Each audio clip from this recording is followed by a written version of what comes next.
Hello, everybody. Welcome to Let's Talk Football. My name is John Halpin alongside Chris Palma. Happy New Year, my brother.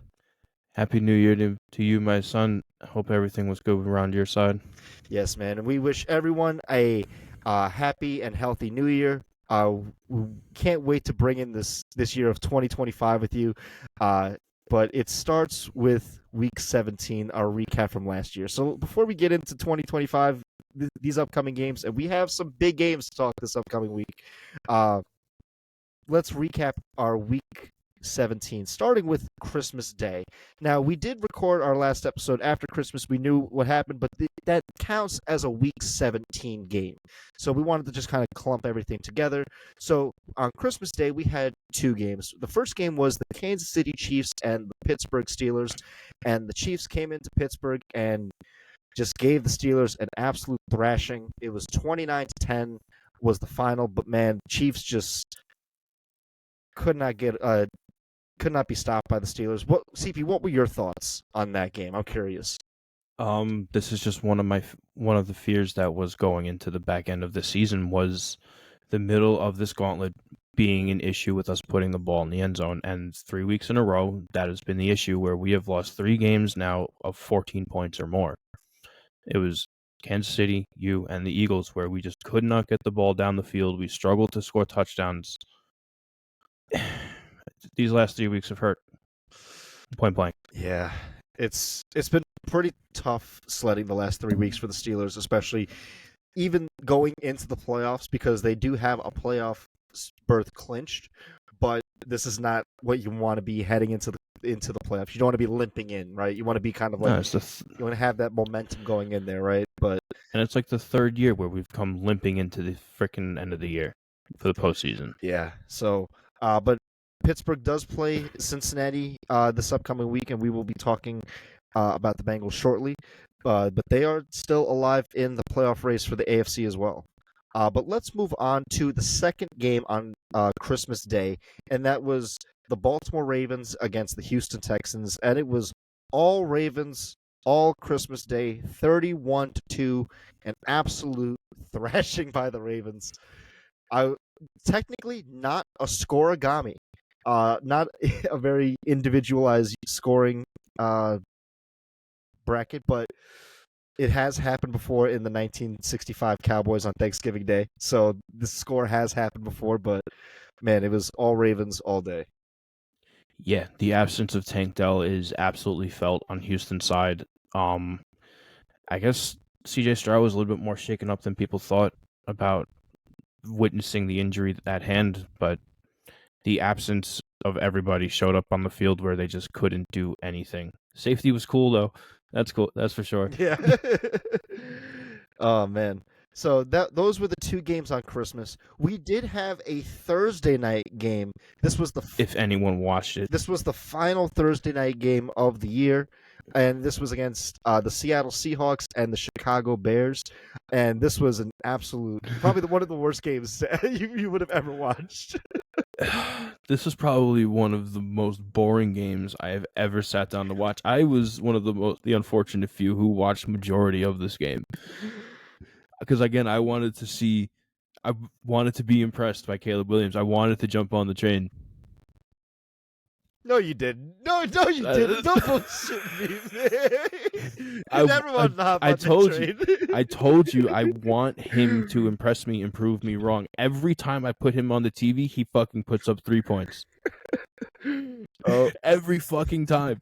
Without fail. Bro, he was sacked 7 times that game against Seattle. And he's been sacked 67 times this year. That is abominable. That is so out of this world. So fucking bad. Yeah, but look at his energy as a player. I know. No, I like it. You know what I'm saying? There's a lot of problems in Chicago. There's a lot to say there. And this was a horrible year for the Chicago Bears. You could probably say it was very unbearable. Stop it. Stop it. You sent me that off air and I didn't respond. I know. I wanted to make sure you heard it. Stop it. But yeah, this was not a really good outing by either team. The Seahawks only putting up 6 too. This was a very poor Piss poor from both Yeah, ways. so but that was the final Thursday night game of the year. We did have some games on Saturday as well. I thought these games were on Sunday. I was mistaken. So if you watch our previous episode, that is the incorrect John. He is wrong because I thought that those games were on Sunday. No, they were on Saturday. Um, and I'll be honest, I'm looking at the scores. We did have a lot of blowouts this week. This was a Yeah, we very did. big thing to happen. We did have a lot of good games though, but the first blowout that we had this week, obviously besides on Christmas, both of those games, this was the Chargers against the Patriots, 40-7. was it? Chargers won against the Patriots. This was I think the Chargers are ready for the playoffs. Even though, like, yes, this is against the Patriots. This is against like the team that is now slated to get the first overall draft pick. But the Chargers look ready for the playoffs, and I'm excited for that. Well, this is what you want to do a week before a rest game is if you have someone like the Patriots that you play on, you want a refinement game like this. That's what this was. This was to prove everybody, like, yes, we're ready, and we're going to rest our people going into the last week, and we're going to bring 40 points out in the playoffs. Mm-hmm. So good on the Chargers. Absolutely. The second game on Saturday was the Denver Broncos and the Cincinnati Bengals. This was actually very big game for playoff seeding. If Denver beat the Bengals, they would be in. Unfortunately, Cincinnati won, and this game was a pretty good game in overtime. Cincinnati won 30-24, and Cincinnati stays alive in the playoff race. They do need a few things to happen, but at the moment, the Denver Broncos do control their own destiny. If they are to beat the Kansas City Chiefs next week in Denver, they claim that 7th seed. So they control their destiny. If they lose that, then that opens the door for the Bengals and the Dolphins. Yeah, very fun game to watch. Joe Burrow keeping Cincinnati just above water to be right here where it all counts. So good on Joe Burrow. This team needs to get it together. This team is completely Joe Burrow dependent, and man, they really just need to really look at the defensive side of the ball this offseason because offensively you're fine. You got Joe Burrow, you got Jamar Chase. That's honestly It's everything else. It's everything on the other side of the football that you need to clean up. And I mean, good on the Broncos. This was a solid game, but Cincinnati, hey, staying alive. But let's move on to the final game on Saturday, and that was the Los Angeles Rams and the Arizona Cardinals. And the Rams beating the Cardinals 13-9, a very low-scoring affair. But with that, the Rams do clinch their division, and they will be they have won the NFC West for under Sean McVay. So good on the Rams. Yeah, another scratching and clawing team that made its way to the end. Good on the Rams. They started 1-4 to think, and now they are and here they are, a viable division winners. team in this postseason on the NFC side. I think the Rams are a team that no one really wants to play because their offense is pretty solid and their defense has been getting better as the season has gone on. So and everyone's getting healthy. So keep an eye on the Rams this postseason, but it should be very interesting to see them in the race. Let's move on to Philadelphia, where the Eagles took on the Cowboys. This is on Sunday, 1 o'clock. We're starting on the Sunday games. Eagles 41-7 against the Cowboys. But the bigger story is Saquon Barkley is now the 9th player in NFL history to have over 2,000 rushing yards. So congratulations to Saquon. He is 101 yards shy of beating Eric Dickerson's rushing record. Unfortunately, as of recording, Nick Sirianni said that he is going to rest Saquon and a bunch of the starters for this upcoming week. So I don't think we'll be seeing Saquon break that record, unfortunately. Which is fine, but it's always a good story to think of about what if. But the unfortunate fact is him sitting is what's going to take the MVP out of Saquon Barkley's hands. Because it would have taken breaking that streak to give him the MVP. Mm-hmm. Because without that award, then the MVP is absolutely going to go to a quarterback. And it's looking like either Lamar or Josh Allen at this point. Probably, I'd say Lamar at this point, but Between those two, yeah, but it's very wild to see how many people are really just being passed up for them, just for them to, with how many MVP caliber seasons are happening this year. I think, especially with Saquon too, because the last non-quarterback to win the MVP was Adrian Peterson in 2013. I want to say 2013, and that he was 5 yards short of Eric Dickerson's record, and he got that MVP. I think that if Saquon, he's 101 yards shy from breaking the record, and against the Giants defense, that is absolutely doable. And I think that when you look at it, I personally would have loved to have seen Saquon break this record, because when's the next time you're ever going to get the chance to, right? And the great running backs in the NFL, when the NFL was doing the top 10 or top 100 a couple years back for the 100th season, there were 10 running backs of the top 100. 2 of them had Super Bowl rings, and that was Emmitt Smith and Walter Payton.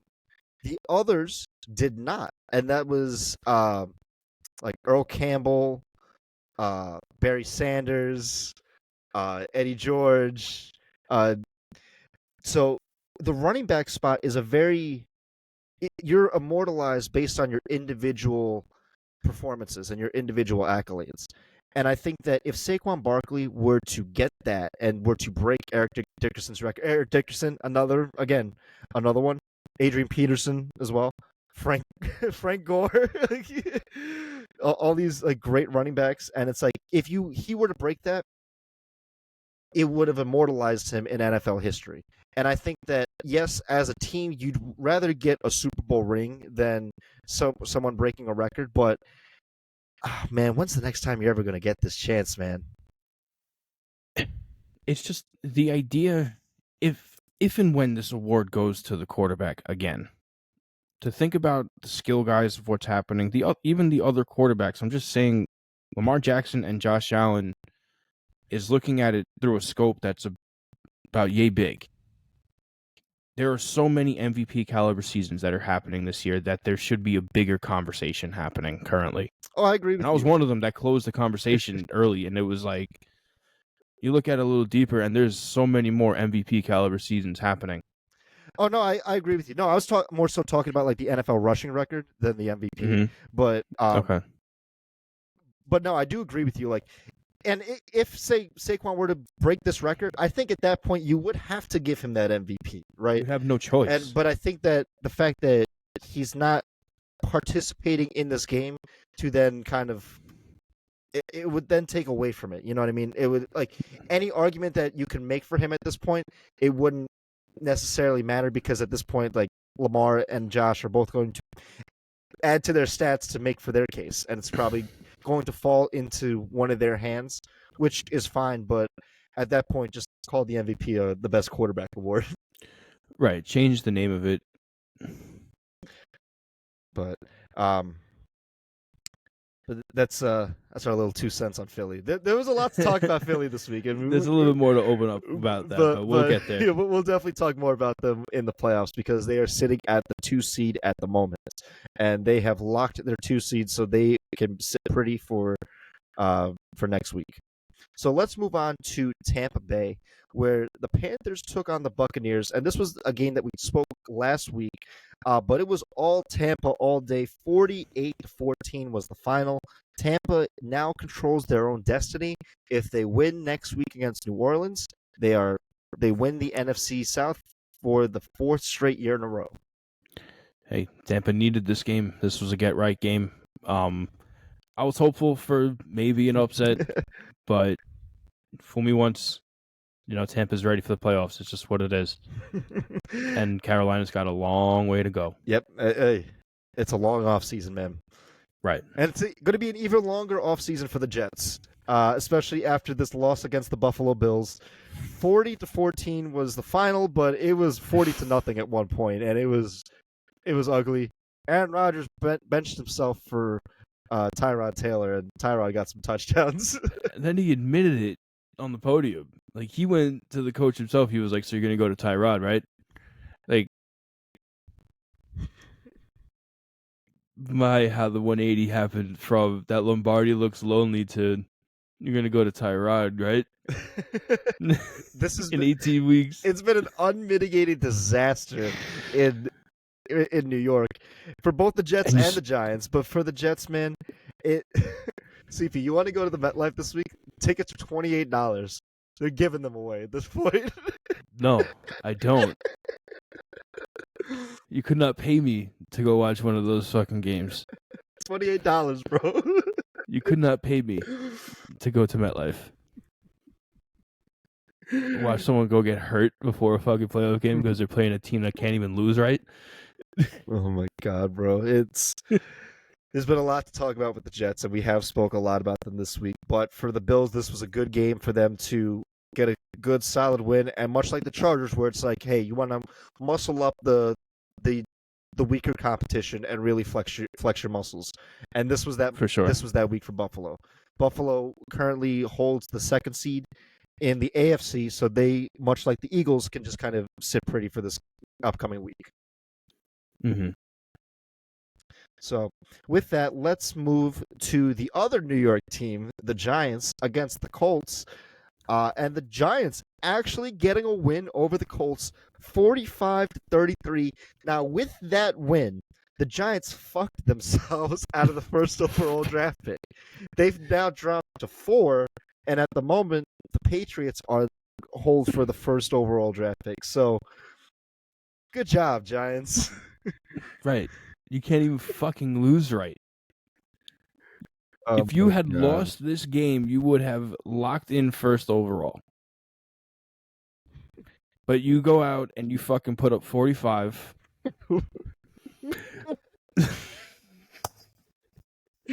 Like, you haven't been able to put up as much as 20 all year. 45? You put up fucking 45 against the Colts, who at that point was still fighting for their season to be alive. You fucking spoil their year and you spoil your fucking first overall seed. Good job. Good job, guys. I did see a report, though, about fucking Anthony Richardson that he's apparently been playing all year with excruciating back pain.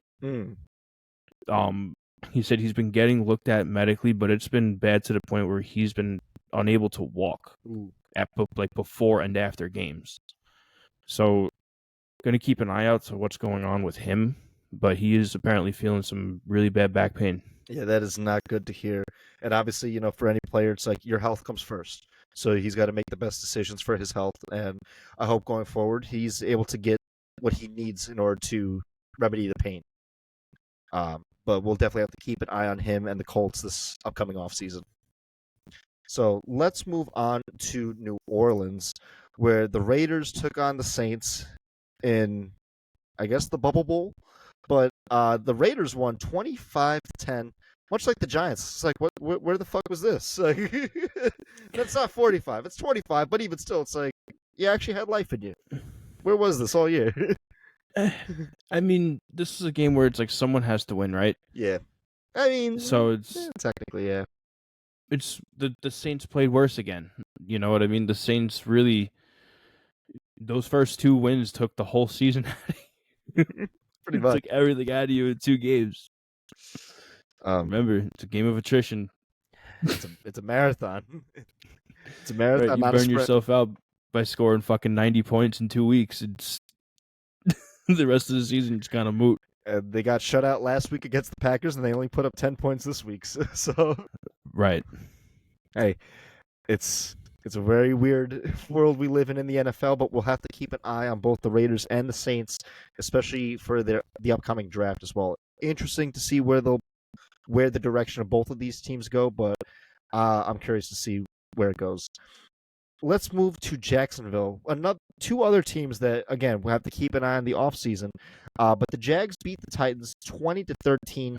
Again, I guess someone had to win this, right? But, hey, good on the Jags. And we'll just kind of have to see, these are all teams that are going to be in the top 10 next year. Yeah, they're going to be in the top 10 drafts. It's going to be who's trading for what, who's making a contract restructure. It's what's going to happen moving forward, who's going to reach out to who to get a quarterback. There's a couple of teams across the league who have some draft stock in the quarterback room. So got to keep an eye out there with the offseason. Mm-hmm. Oh, yeah. Let's move on to Cleveland, where the Dolphins came to keep their season alive against the Browns, and they did. Dolphins won 20-3. Dolphins need the Broncos to lose, and they have to win against the Jets in order to be the 7th seed in the AFC. Yep, just keep winning your games. You're going to need some help, and even if this isn't your year, if you do what you need to, that's a good way to go out. Absolutely. Let's move on to Minnesota. The second game that we spoke last week, the Packers against the Vikings, and the Vikings coming away victorious 27-25. This was a really fun game, but man, CP, I know you saw Sam Darnold get hoisted in the locker room afterwards. That was a great thing to see. That's a great feeling. Oh yeah, it's a great feeling watching him be embraced like that because he's playing his heart out. He's having fun for the first time in his career. You could see it. And he's being able to show who he really is. I know. And hey, he has led the Vikings to a 14-2 season. I don't think anyone has expected that this year. What a great season for Minnesota. And they have a huge game ahead of them. We're going to get right into that soon enough in a couple minutes. But let's move on to the Sunday night primetime of Week 17. And that was the Washington Commanders against the Atlanta Falcons. 30-24 was the final. Washington wins over the Falcons, and Washington has clinched a playoff berth. Good for Washington, and their first 11-win season since Dan Snyder has owned the team. Since before I'm gonna give a shout out to Marcus Mariota because there's a clip going around watching him go to a Jaden Daniels who was sitting in in a crouch position, picked him up and went into his ear and was like, "Get your breath and do what your God-given talent was," right before he threw the game-winning touchdown. So shout out to Marcus Mariota on being the teammate that you needed to be to pick up the young kid and tell him that he is built for this and he's ready because he needed that. Oh yeah, it's really good to see Washington has a team that they can just kind of unify as. And this is like a team with an identity, a team with a leader, a team with vets that will encourage and bring up the young guys and want to mentor the young guys, and all by a very experienced and successful head coach under Dan Quinn. There's a lot to look forward to in Washington this year. This has been a big breath of fresh life and fresh air for Washington this year. Yeah, for sure. It's a breath of fresh air for them. But Atlanta, another team that is going limping to the finish right now. They need a lot of help.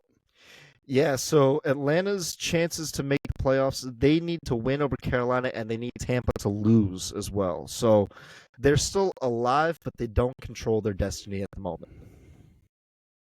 So let's move to the final Monday night game of this regular season, and that is the Detroit Lions and the San Francisco 49ers.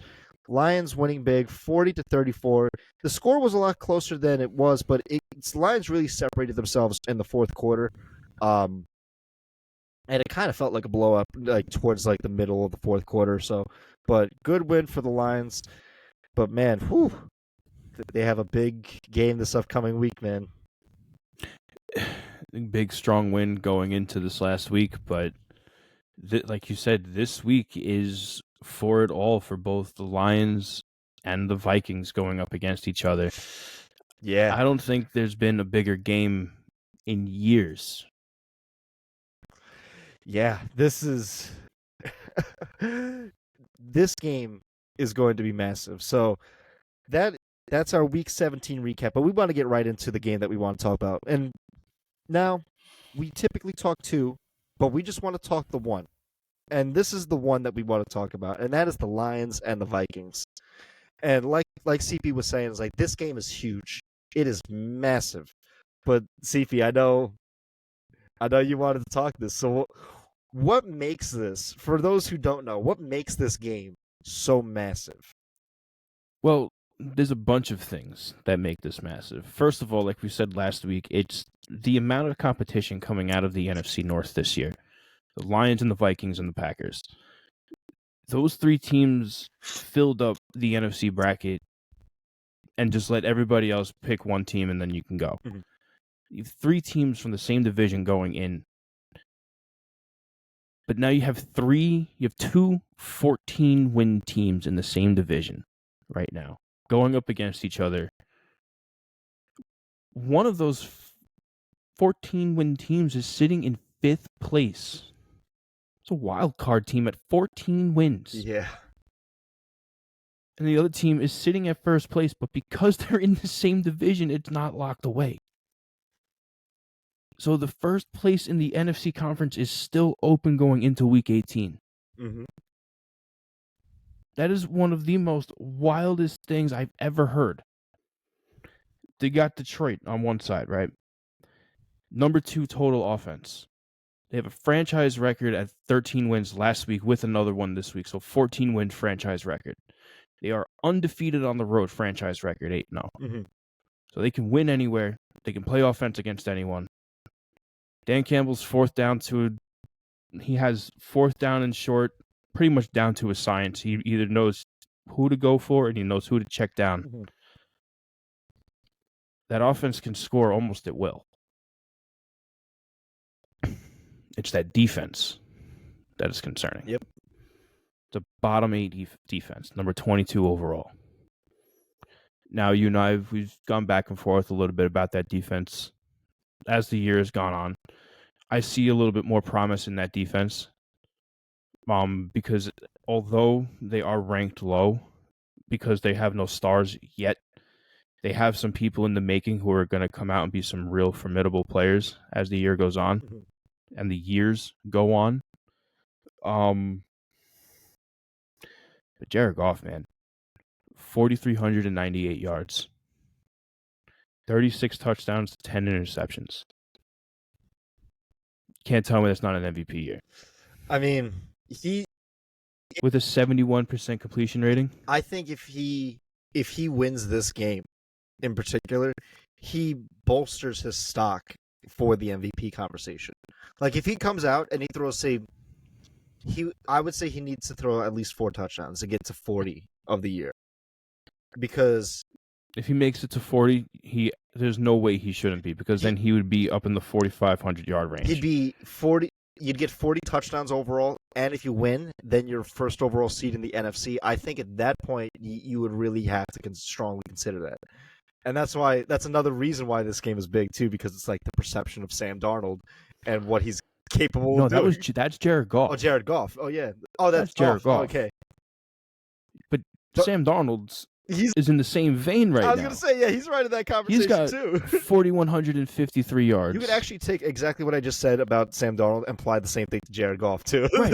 The both of them. 35 TDs, 12 interceptions, and a 68% completion rate. Yep. And the problem with Sam Darnold right now, it's not even anything that he's doing. It's that people's minds are made up. Mm-hmm. You see the way he's playing right now in Minnesota. He is playing great, right? Oh, yeah. So you talk to anybody about what's happening in Minnesota. You say that they're nasty, they'll sit on it for a second, and their response will usually be, yeah, but Sam Darnold is Sam Darnold. What does that mean?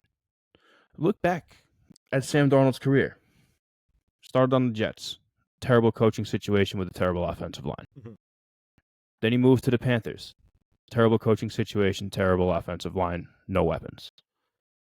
Then he went to San Francisco and sat on the bench. Mm-hmm. But when he was forced to play, he didn't play too bad. Had a couple of strong games. Strong enough to find himself in Minnesota. To where now he's arguably in the MVP conversation. So, what was the fluke? Was the first stretch of his career the fluke, or is what's happening now the fluke, and this is the real Sam Darnold? It's hard to say. It's hard to say. So if he levels out next year, I think he's earned himself a contract. Mhm. I think he's earned himself a contract in Minnesota. Because J.J. McCarthy is now on his second leg surgery, Mhm. still in recovery, hasn't played a snap. Sam Darnold is leading you guys to a 14-win playoff berth, regardless of how this game ends. He's putting up MVP numbers. He's earned at minimum a franchise tag, $45 million. Mhm. And then you have J.J. McCarthy to play with. You have J.J. McCarthy, and I believe you also have Daniel Jones on your On the practice practice squad, yeah. to trade away. So you have a lot of cards in the quarterback room for a lot of desperate teams. So Sam Darnold is playing worthy enough to earn a contract in Minnesota and sweep out on J.J. McCarthy's future in Minnesota right from out underneath him. Possibly just won an MVP too. and just possibly sweep the MVP out from everyone's feet. It's on the table too. There's a lot riding on this, and there's a reason. There's a big reason why the NFL wanted to put this game on prime time, and you can't not. You can't not. You can't not. So, but let's take a step back for a second though. I was telling you this off air. It's like I can't remember in all my years of football watching the final game of the year in the regular season determines the first overall seed. Because typically it's for a division, right? For like NFC North or NFC South or something like that. Like winning your in scenario. Something to that effect. That's typically the final game.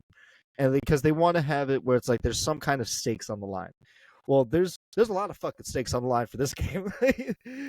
Because what does it mean to have the first overall seed, right? That means that you have obviously that first round bye, right? So and home field advantage for the entire playoff and home bracket. field advantage the whole way there. According to analytics, for teams that have the first overall seed, you have a 40% chance to make the Super Bowl. That's pretty solid odds. Like that's pretty good. If you are the 5th seed, your odds drop to 15% to make the Super Bowl. Right. That's just to make the Super Bowl. That's not even to win the Super Bowl. So whoever wins this game, your team just is bolstered, and you are now like the cream of the crop of the NFC, and you have now set high expectations for yourself to then make a Super Bowl appearance, which is wild too because Minnesota hasn't been to a Super Bowl since the 70s. They're 0-4 in their entire Super Bowl franchise. The Lions have never been. They have never been to a Super Bowl. So they are hungry for it. And they missed it by a field goal last year. They were really close last year. They were really, really close. So I think when we look at this game, right, there's so much writing on it where it's like the NFC either goes through Minnesota or through Detroit, right? And both these teams are 14-2, having unbelievable seasons. The Lions are exceeding everyone's expectations of them this year. Everyone thought that they'd be good, but throughout the whole season, they have just been Super Bowl favorites. And they are having the highest expectations that they've had in years. In probably their franchise existence. They're breaking franchise records this year. They're an all-time team right now. They are and it would be so disappointing if they were to be just the 5th seed. And it would be a very disappointing season for that because then at that point you're pretty much on the road to get there. And it is the Lions are obviously better at home, but it is tough. Like they do play on the road very well, but again, like 3 road games to get to the Super Bowl, that is tough. Right? Well, yeah, but to piggyback off of that, if any team showed this year that they can play anywhere, it's them being undefeated on the road. Mm-hmm. You know what I'm saying? But in terms, like, to piggyback off of what you said about not remembering the last time a game like this was open, that's because on the NFC side, for 15 years, it was either Aaron Rodgers or Russell Wilson. Mm-hmm. So it was either the Packers or the Seahawks at number 1, usually by like week 12, week 13. Well, I know in the last couple of years it's You also know, been the Niners. and the The Niners. Niners have been the first overall seed. Philly at some points in time. Uh, I'm talking like going back, not more out of recent history. mhm. And then on the AFC side, it was fucking Tom Brady. Patriots, Broncos, and Chiefs, pretty much. Right. It was Patriots for 13 years, aside from Peyton Manning's year. And then immediately after that, it's been the Chiefs. Mhm. So everyone knows that shit's going to be clinched on the AFC side. It's the NFC side where this is now, I think, the latest it's run in decades. Yeah, it's no final game of the year has determined for the first overall seed. To my recollection, it may have happened at some point in history, but it's wild that it's like it's week 18 and all the marbles are on the line, And I know a 14-win wildcard team has never happened. which is absolutely insane. It has never happened. And one way or another, it's happening this year. It's just so crazy how it could shape up too, right? And because the 4th seed is not secured either, right? That it could either be the Bucks or the Falcons, right? So it's Right. and it's like, well, the Bucks are a pretty solid team, man. Like, but they're much like the Lions, where like they have the offensive firepower to deliver on any given Sunday, but their defense is extremely vulnerable. And I look at this game and man, this smell. I smell a shootout in this game. I smell a really high scoring game. Something that Roger Goodell just absolutely loves to see. Just bolsters the like a 90-point game. Something to that effect, man. Because both teams, I say that mostly rests on the Lions on both sides of the ball. Because the Lions offense and the Vikings offense can score 40 points a game, and we've seen it before. And we've seen it multiple times this year as well. It's that Lions defense that really is suspect because they were against a very weakened San Francisco 49ers team last week, and they scored 34 points, and they were moving up and down the field with ease against that Lions defense. So I have a lot of concerns for them going into the playoffs, but I have said even last week too, if there's ever a team that needs a bye and needs players to get healthy, it's the Lions. Because their defense is been absolutely depleted with injury. And they do have a lot of young stars too, right? I love a lot of the young stars that, they have, but they're all injured. That's the thing. Aiden Hutchinson, Right, that's Campbell, the problem. Brian Branch, Anzalone's just coming off injury. And right. He's still questionable if he's even going to play. He's been limited to practice. Them being as injury prone as they are, they're the second most injury prone team in the league, minus the 49ers, with 21 fucking players on their roster hurt. And it's like, but who do you got to stop? That's a testament to how good they're doing. Because they could have fallen just like San Francisco did. Well, they could have, but their offense is just that good. That's the thing. Is like their offense, like if you're giving up they just keep scoring. You can give up 35 points a game if you're scoring 45. Exactly. So exactly. We've seen teams like that before in NFL history before. And unfortunately those teams don't typically win at all year in and year out. And it's going to be a very tall order for the Lions because you look at their both offenses. Let's just look at both their offenses, right? The Lions have to stop. Obviously, Sam Darnold having his best year, right, at the helm. You got to stop Justin Jefferson, Jordan Addison.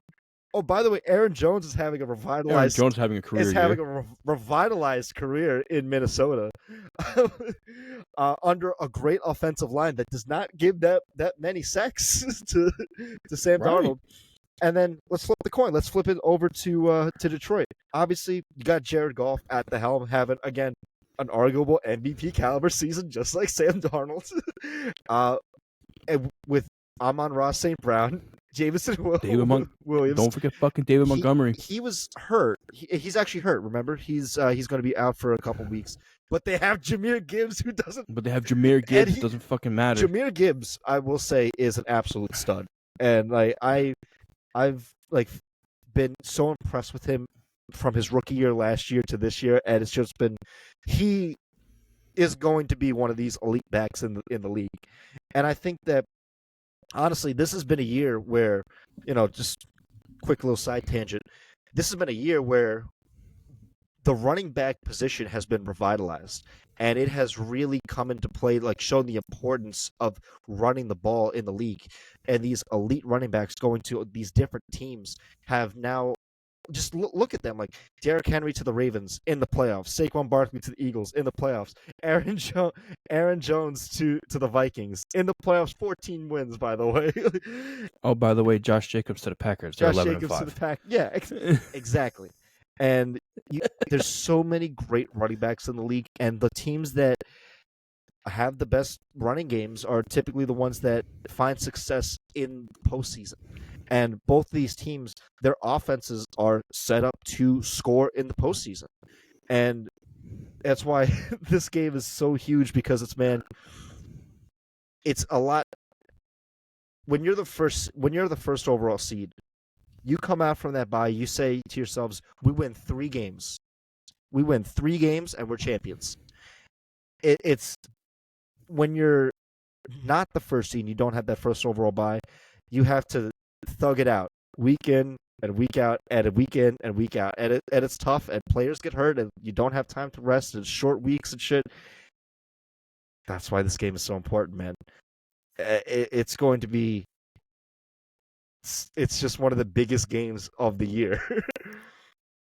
I'm glad that with all the free agency movement that happened in the running back position this year, the newfound appreciation for the running back has come up. Mm-hmm. Everyone is piecing together that the main running back free agents who left their teams, the teams they left are in absolute shambles. So David Montgomery left the Bears. Bears are 4-12. Saquon Barkley left the Giants. Giants are 3-13. Derrick Henry left the Titans. Titans are 3-13. Mm-hmm. Josh Jacobs left the Raiders. The Raiders are 4-12. So when you look at the importance of a running back, and you and I, we saw it on the Raiders with Josh Jacobs specifically, that man was a stud, mm-hmm. waiting to explode for the Raiders. Then, everything else happened with the Raiders, and they're still trying to put that fucking forest fire out. Yep. But good for all of these running backs moving forward. And I will say, too, again, much like, say, with Jahmyr Gibbs, right? There's a lot of great young running backs in this league, too. And, and there's so many great ones. Like Tampa Bay has Bucky Irving. In LA, the LA Rams have Kyron Williams. He's been an absolute stud for them this year. Still got love for Kenneth Walker. He's young enough. Kenneth Walker. I love K9. Man, he's been getting injured. But also Zach Charbonnet, too. He's another good running back. Atlanta with Bijan Robinson and Tyler Algier. Chase Brown in Cincinnati. There's a lot of great young running back. Oh, James Cook in Buffalo. He's actually one of my favorites. I really enjoy watching him. But there's, again, the importance of the running back position. You look at all the great teams that are in these playoffs this year. All of them are run-centric teams, or teams at least that know how to run the football. Right? You look at the AFC. Look at all the teams there. Obviously, we got Derrick Henry, Najee Harris. We got Gus Edwards for the Chargers. We got James Cook for Buffalo, and everyone. There's so many great running backs in this league, but it's so important to look at. And man, when you look at getting back to the Vikings and the Lions, both of these teams can do it either by running the ball or through the air. And that's what makes them so dangerous too, because their play action is great, their play calling is very creative, and it's like, who do you double up? Like, do you try to stop the run and then leave one-on-ones to like Justin Jefferson and Amon-Ra St. Brown? It's like, or do you like double them up and then leave the running lanes wide open to Jahmyr Gibbs and Aaron Jones? And it's going to be such a great chess match between Dan Campbell and Kevin O'Connell, and I'm excited for that. Yeah, it's going to wind up coming down to third down efficiency and efficiency in the red zone. And fourth down And you want efficiency. right. If you can't make it on third down, it's will you go for it on fourth down? In the Lions' case, more or less probably. If it's anywhere between 4th and inches to probably about give it 4th and 5, They're going for it. they're probably going to go for it. If it's on the other side of the field, bump your percentage up about 20%, no matter what it is. Mm-hmm. But the Vikings, Sam Darnold plays his best football in the red zone. He's only thrown 3 interceptions this year in the red zone. Mm-hmm. Yeah. And he's in my mind, he's one of the most efficient quarterbacks in the league with over he has over 60 attempts at 20 yards or more completed.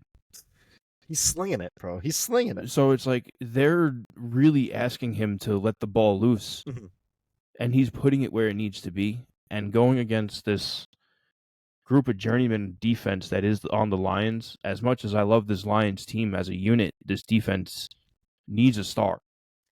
They need a star somewhere, and someone either needs to come up and show out. I understand you're hurt. All of your young studs are hurt. You know, you got Anzalone maybe coming back. Hutchinson is, if you get there, he is probably going to be healthy for a Super Bowl return. Jack Campbell, no word on when he's coming back. Someone is going to have to step up. And that is a tall order with 2 really good receivers coming at you for 4 quarters straight, with a running back having a career year and a quarterback having an MVP season. And just a 14-win team that's on a fucking tear right now. They're on fire. The Vikings are on fire. Vikings are on fire. The Lions are on fire, man. Both of these teams are just, it's what, the unstoppable force versus the immovable object. It's pretty much. And something's got to give. And it'd be absolutely wild. First off, it'd be wild if it's tied, man. I wouldn't know what would happen at that point. Dude, what would happen? Theoretically, seriously, if they tied, what would happen? Whoever's leading it now at this current moment. It would be the Vikings then. And Vikings get it. Right? Vikings are the 1 speed right now. I think it would then come to division wins, and then from division wins in the conference. So, let's see. So, no, right now, Detroit still holds the conference. Okay, so it'd be Detroit at the moment. If they Detroit would lock it, though. Right. If they were to tie. I don't think it will, because I don't see that happening. If the fucking the most important game of the year came down to a tie, there would be a riot. I see it like 38-35, like 40-something. Like both. I see like 48-43. Yeah, this looks like a very high-scoring game. And again, I think it's really going to come down to who can make a stop, because you can only slow down these offenses so much, right? But who makes a stop? In the fourth quarter, game on the line, they have to convert. Who makes that stop? Right. You need someone to be great within the last 2 minutes of the game. That's what I'm saying when it comes to that Lions defense, is you're going to need someone who can do that. And on Minnesota side, there's still someone lingering in the backfield who can do that. Harrison Smith. He's still there, man. He's still there, and he can still be a menace. Let's not get it twisted. He can still be a menace, but he's at the point now of his career. Also, just like big shout out to Harrison Smith, man. He's just such a great safety. But he's one of those calculated safeties too, where it's like he's really kind of the field general in the back, and he's making sure it's like, okay, playing the deepest of the deep and making sure nothing gets back there. So it's like, but Amon-Ra St. Brown's going to challenge him. And he's really going to he's really going to challenge him and look for that deep ball. And it's both of these offenses can attack multiple levels of these defenses, right? You can go for the deep ball. They still have, don't forget their tight ends too. They have TJ Hawkinson for Minnesota and Sam Laporta for Detroit. So it's like you can attack the mid-range, the midfield of the field, and really push the ball down that way. And obviously, we spoke about the running game. They can obviously run the ball very successfully too. So this game again. That's why both you and I are kind of smelling that like high scoring game where it's like, oh no, both of these are just going to get what they want. But it's who at the end, like who's that one defensive player on either team, either the Lions or the Vikings, that makes that stop. Or it's who has the motor on offense to just run everybody over for 4 quarters. Who has that nonstop motor Mm-hmm. right now? It's going to come down to coaching at the end of the. Oh yeah, That's what it's going to come down to. It's going to come down to coaching, and it's who do you trust more at the end of the game? Do you trust Dan Campbell or do you trust? On the other side. Kevin O'Connell. I hope that for Dan Campbell, he learns that in the playoffs he has to play smart, not aggressive, because that's what cost him in the NFC title game last year. It's like when he didn't take the points and he went for it, and it's like I get it that your team identity and stuff like that, but look, if you're at a point in the game where you could just take a field goal, don't be afraid to take a field goal. Right, because those points will come back to haunt you at the end. They typically do. They always do. Always do. They always do. So if there was ever a game where it's like you need to play chess, not checkers, it's here. Like you got to learn as a head coach that this is a chess match and it's not Battleship. You can't just throw bombs and hope for the best. Because both, again, as we were saying before, it's like both teams have had such great years that it would be so disappointing that either of these teams to go to the fifth seed. And it's like to achieve so much and to do so much for the organization and have an absolute stellar year to just be the fifth seed. Well, one way or another, someone's going to wind up there. Exactly. So it's like one of these two teams is going to be. Both of y'all better be playing your life. Play like your life depends on it, because home field in the playoffs, that's your lifeline. For a lot of great teams. What a game, man! What a game we have ahead of us. A lot of people forget when it comes to that historic Patriots run that just about every year they had home field advantage when they went to the Super Bowl. Pretty much. When they didn't, they were knocked out early. Yeah, that pretty much like they always. That was back when the second seed got a bye too. They only just changed the playoff format in recent time where it's just the one seed. So I think they changed that in 2020, if I'm not mistaken. Yeah, something like that. So at this point in time, it's even more valuable to be that first overall seed, where it's like you're only one of two teams, NFC and AFC, that can sit players and actually kind of like rest before you go on that playoff run. So right, and again, if you're the first overall seed, it really clarifies everything for you. You just win 3 games, and you're champions. You give the 3 best games at 2 at home and then 1 in a dome. But we are back, and CP, we talked a lot about that Vikings Lions game, and that is a great game to end the year on. But we still have a whole other week of football left. Week 18 coming up. CP, are you ready to make some picks? Yeah, there's a lot of must-win games this week. There are a lot of must-win games and a lot of really big games that determine playoff seeding and all that, so we'll get right into it. So let's start with the Saturday slate of games. Saturday, this is AFC North Day, apparently. But we'll start with the Cleveland Browns going to Baltimore to play the Ravens. I'm going to take the Ravens. CP, I'm guessing you're also taking the Ravens as well. Yeah, but it sucks because I need Cleveland to fucking show up one more time, and I don't think it's going to be this week. No. I just need them to show up one more time. Not Jameis Winston. He ain't showing up. Okay, that brings us to Pittsburgh. Cincinnati coming to play the Steelers. Who you got? Need Pittsburgh to come away with this one. Cannot go into the playoffs on a 4-game loss streak. Man. If there's ever a team to score against, it's the Bengals, right? Because their defense has been so bad this year. I'll take the Steelers, but I don't think that this is going to be I think this is going to be a very close game, and I think it's going to be a very stressful game for both teams. Yeah, it's going to hurt my life a lot. Oh man, let's move to Sunday's slate of games. The last regular season Sunday of football before the playoffs. So let's start in Atlanta, where the Panthers come to play the Atlanta Falcons. CP, who you got? You have to give me Atlanta. I think they're gonna keep their head just above water. They're gonna do what they need to, but they're still gonna need help. Yeah, they are going to need some help. But I will take Atlanta as well. I will say I do like how they look under Michael Penix. He does look very decisive as a quarterback, and I like just this new young Atlanta Falcons team. And I hope that we get to see more of this next year. But I will take the Falcons to beat the Panthers. Very cool.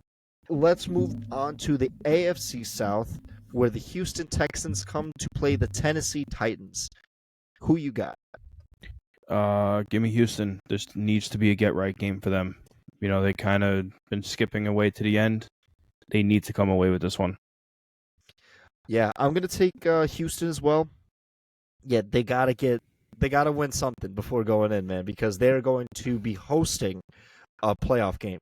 And Right. it's either going to be the Steelers coming to town or it's going to be the Chargers coming to town. And I think both of those teams are better than Houston at this point in time. Correct. Let's move on to Philadelphia, where the Eagles and Giants play for their second time, but not Saquon Barkley revenge game, not Saquon Barkley anything against the Giants because a lot of starters are going to be sitting. But CP, who you got for this one? Give me Philly, but part of me feels like the Giants aren't going to lose right here either, and they're going to find themselves out of the top 5. I'm gonna take the Eagles as well, but I think the owner probably went down to the locker room and says, guys, if you're going to win, do it at least against Philly. They're killing us this year. Right. Oh man, but I'll take the Eagles as well. Let's move back down to the AFC South with the Jacksonville Jaguars and the Indianapolis Colts. CP, who you got?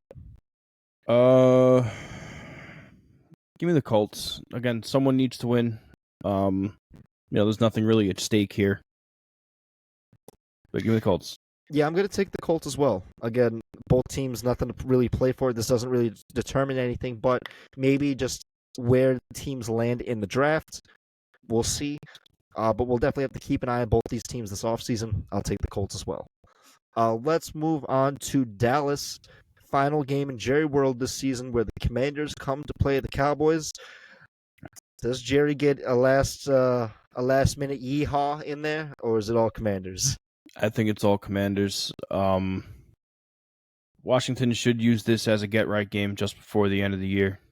You know, they took it to overtime last week. They should win this one in regulation with no problems. Remember, the last time these two played, they had that really crazy fourth quarter where they scored a lot of points between it. It was let's not let that happen again. So for Washington, it would be a very impressive if they win and kind of close the game early, and I'd be very happy to see that. But we'll see how they look. I'll take Washington as well. Let's move to Green Bay, where the Chicago Bears come to play the Green Bay Packers. I'm going to take the Packers. I say the Bears close out the season with a 12-game losing streak. No, sorry, a 10-game losing streak? Yeah. 10-game. 10-game losing streak. Actually, no, this would be 11. So I'll take the Packers. Yeah, give me the Packers, and number 11 goes on that dash for Chicago. Oh man. Let's move to Tampa, where the Saints come to play the Buccaneers. Tampa, if they win the NFC South. If they lose, it opens the door for Atlanta to win, to take the South. But Bucs control their destiny. CP, who you got? You're going to have to give me Tampa. Like I said, Atlanta's going to do what they need to do, and they need help. This is the help they're not going to get. I think Tampa's going to win. Yeah, I agree with you. I think Tampa's just going to really muscle up against the Saints and get ready for whoever they host, either the Lions or the Vikings. So let's move to New England, where the Bills come to play the Patriots. I'm not sure if Josh Allen is playing. They might be resting their starters. They might be playing. I don't know as of this moment, but Bills, Patriots. CP, who you got? I didn't see anything about a rest game, so going off of if the starters play, you're gonna have to give me Buffalo. Okay, yeah, I'm gonna go Buffalo regardless. I think even their their backups could definitely beat Right. against I'm New not gonna England. say that they're gonna lose with the second string, but I'm just going off of the starters are going in. Yeah. So the Patriots don't really stand a chance. No. Oh man. Yeah, I'll take the Bills as well. Let's move to Vegas, where the Chargers come to play the Raiders. I'm guessing we're both going Chargers on this one. Yeah, I got to go with Chargers. There's no reason to go for them. I was gonna say it looks like we're kind of riding a lot of the favorites at the moment. Neither of us have strayed into any of the underdogs at this point, but that's okay. San Fran against the Arizona Cardinals. Who you got? Give me Arizona. I just think going in, they're the healthier team, so they should be the better team. But we'll see. Yeah, I'll take Arizona as well. Brock Purdy did get hurt at the end of that Lions game. I don't expect him to play this game. So I will take the Cardinals as well to beat the 49ers. Who's their backup?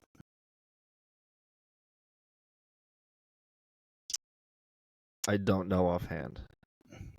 Who's the 49ers? Oh, wasn't it like Williams or something like that? No.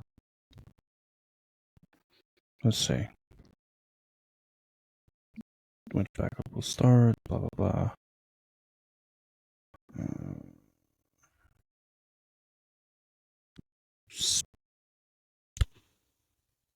I don't know. It's not coming up. I didn't see it.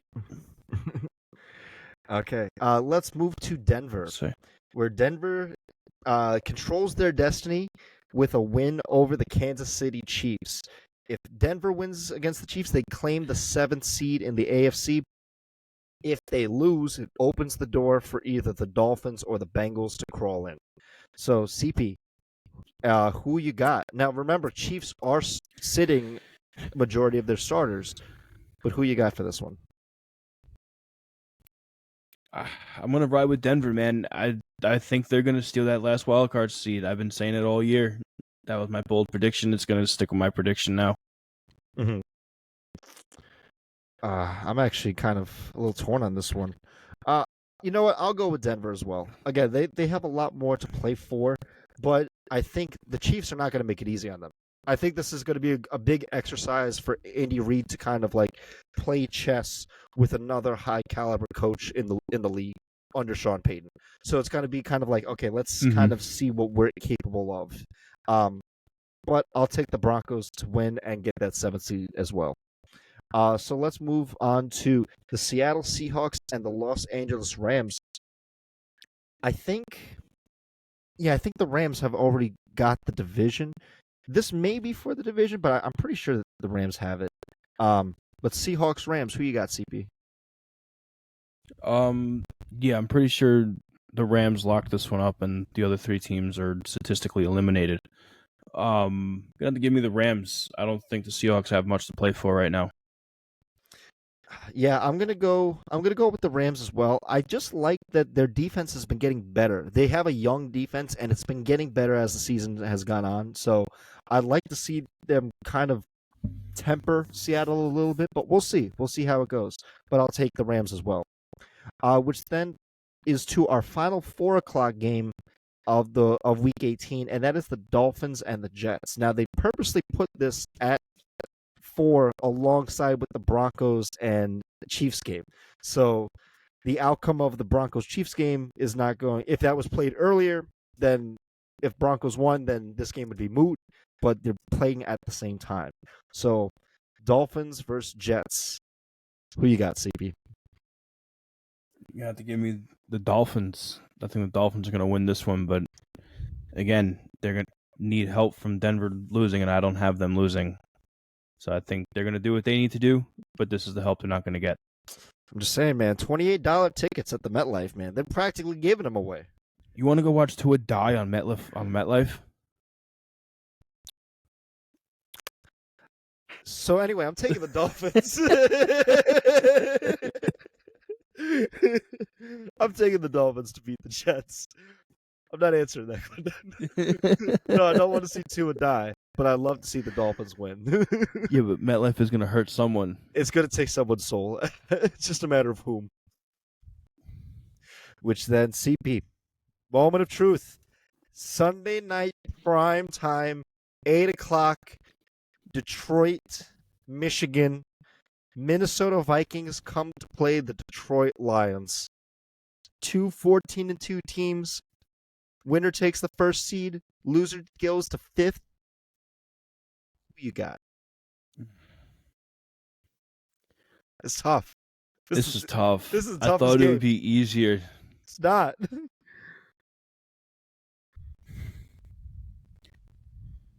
You're going to give me the Vikings. Ooh. I think their efficiency in the red zone is top notch. Yeah. Yeah. Give me the Lions. Lions at home's a hard bet to go against. Give me the Lions.